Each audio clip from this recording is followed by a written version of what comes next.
Now let's get some insights on various political developments. Joining us is Alan Herman, a campaign strategist. Alan, thank you for joining us. Hi, nice to see you. Happy to be here. Hi guys. Super good to see you again. I was out of commission for a while. I was Yes. out of the country. Medyo Now matagal. you're back. And parang Alan, the last time we talked, no, the dust was still settling from the elections. And now, ang daming nangyayari. No? So let's start off ngayon with the impeachment cases with no less than the two highest officials of the land. Now, how do you think, how damaging is this to the Philippines as a whole? Personally, and again, I'm speaking from my own context, my own point of view. I really think now's not the time to be initiating any impeachment complaints, as far as I'm concerned, at least. I don't think it does the country any good, considering that we saw the latest GDP numbers. They were not very, very hopeful, as it were. In fact, it took a sharp decline, no? And the economy is I wouldn't say struggling, but has taken a definite hit. If we consider that the measurement for GDP is consumption plus investments plus government spending, it's really on the investment side that we're taking a hit, because of course foreign investors are wary, or even local ones for that matter, are wary of putting in money for big projects. Only because the political climate is so fragmented. It's a little bit shaky right now. So not good for the economy as far as I'm concerned. And ilang taon na lang yan, di ba? Malapit na yan eh.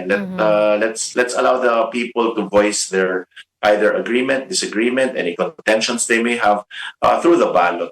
Siguro yung impeachment, again, para sa akin, wag na siguro muna ngayon. Pero Alan, just to follow up on that, because you mentioned the political climate, and we all know that in a few years, or mabilis na lang yan, election na ulit.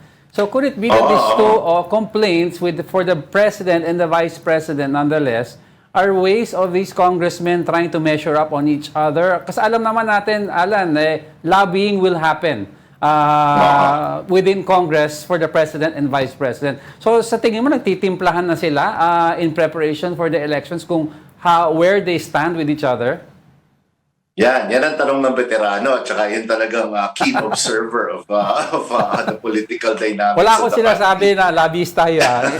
Ano lang, we're looking for your expertise. Siyempre. As you know, well, alam mo, nakakalimutan ng kababayan natin, and maybe I'll unpack that question first by saying that a lot of our countrymen forget that impeachment at the end of the day is political arithmetic.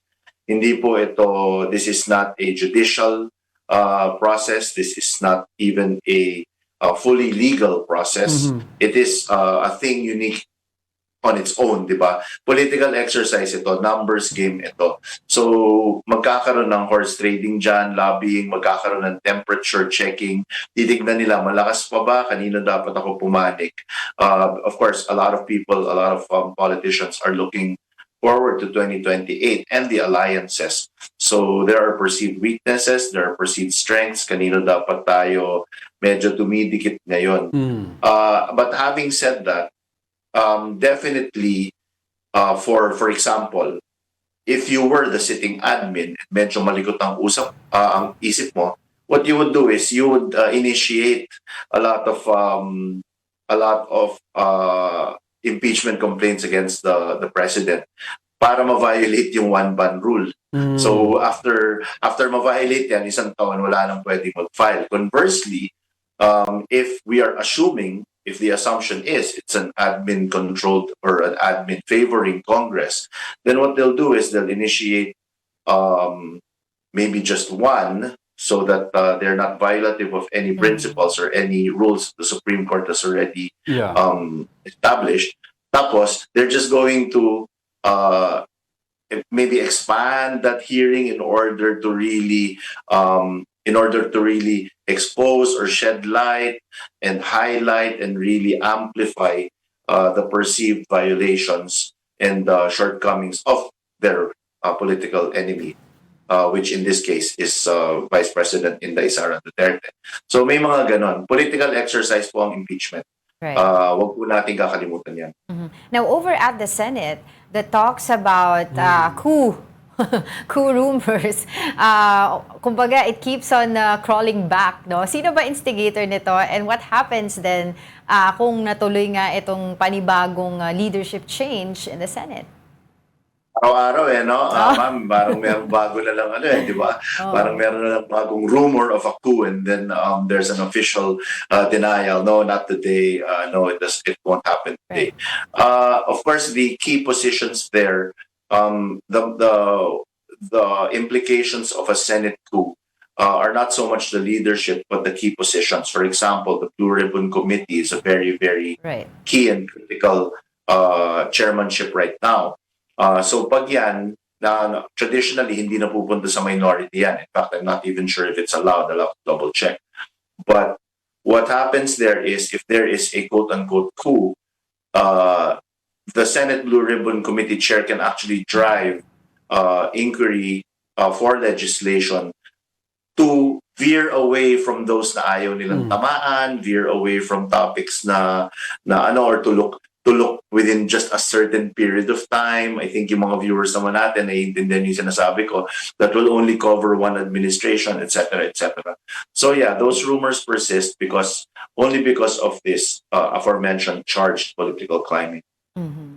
Well, going back to what you discussed earlier, that having two highest position in the land impeachment cases being discussed sa House of Representatives, and you said that masama ito sa ekonomiya natin. But what about those discussions such as how can we, kumbaga, paano natin masisingil, ma-account itong mga, kumbaga, itong mga allegedly na mga posisyon, highest position in the land, na, kumbaga, ano tawag dito, yung masagot sa mga kanilang alleged crimes? Okay, so dalawa yan, great question. Dalawa yan.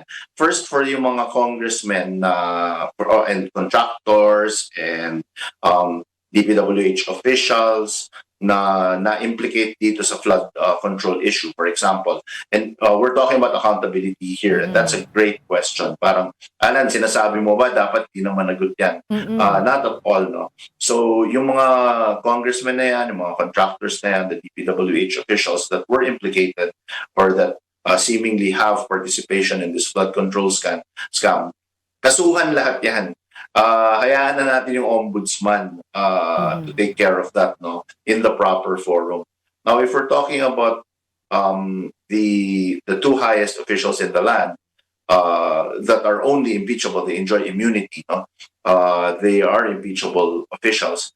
Again, if it were up to me, I would just wait for the next elections. I would just wait for a new leadership to take over, and then with that fresh restart, with that extended runway, kasi ikli na lang ng runway, tsaka natin habulin yung accountability. But justice delayed is justice denied. There is that also, no? So, siguro kung mag-file tayo ng impeachment complaint, number one, let's get the proper actual documentation, although it is not a legal process, and as I said, it's political arithmetic. Siguro, let's not be haphazard about it, or let's not weaponize it. Probably that's the only way true accountability can happen. Pero Alan, interesting approaching elections. It's also nice to see itong mga impeachment practices happening in the House kasi nakikita mo already ang magiging climate leading up to the elections. Take in case, for example, yung middle forces na tinatawag, yung pink, yung yellows, na up till now, hindi natin alam kung saan talaga papanig. But if you gauge yung recent impeachment processes, nakikita mo they endorse a complaint against the Dutertes, VP Sara, specifically yung ML party list, no? So nakikita mo ngayon na medyo they're veering towards possible alliance with PBBM this next 2 years. Do you see that in the cards? Well, the writing is indeed on the wall, no? In fact, the talks among these politicians are a coalition, diba? Number one, it speaks of VP Inday Sara's perceived strength or actual strength, depending on what your lens is, no? That the other forces, so-called other forces against the Greens, against the Duterte camp have to actually form this coalition, have to sanib puwersa para lang malabanan yung Duterte forces, so to speak. So first, it speaks of their strength and or perceived strength. Second, siguro there are nagkakaroon na ng as you very interestingly pointed out, no, Diego. Siguro nagkakaroon na ng mga intersections. Siguro nagkakaroon na ng shading na at least saan ba tayo yung mga points of agreement. Saan kampo ba tayo at least kaya nating mag-compromise. At least kaya nating mag-band together towards a common goal. So very, very interesting indeed. Well, quickly na lang po, sa tingin niyo po ba yung 1/3 of the House of Representatives who initially approved the impeachment complaint last year, no, of Vice President Sara Duterte, ay magpapakita ulit sila ngayon, given the political climate medyo, or nakikita mo may shifting na rin? Okay, if I was a betting man, I would think that lulusot pa rin yan, but not with the same numbers, not with the same gusto, not with the same overwhelming numbers that we saw, if I was a betting man, that we saw in the last impeachment attempt, because nalalapit na tayo sa election eh. And as Diego said, people are picking sides. Medyo the deadline is reassessing approaching. their alliances. The wall is coming, di ba? You gotta pick a side. Kumbaga, so tingin ko, lulusot pa rin eh. Kumbaga, Alan, ibabato na naman to sa Senado at itest na naman ang forthwith. Yan. Titignan natin kung talagang forthwith yan or yung new definition of forthwith na uupuan pala at magkakamot ng ulo at gagawa ng sandwich at magtitimpla ng kape. Alright.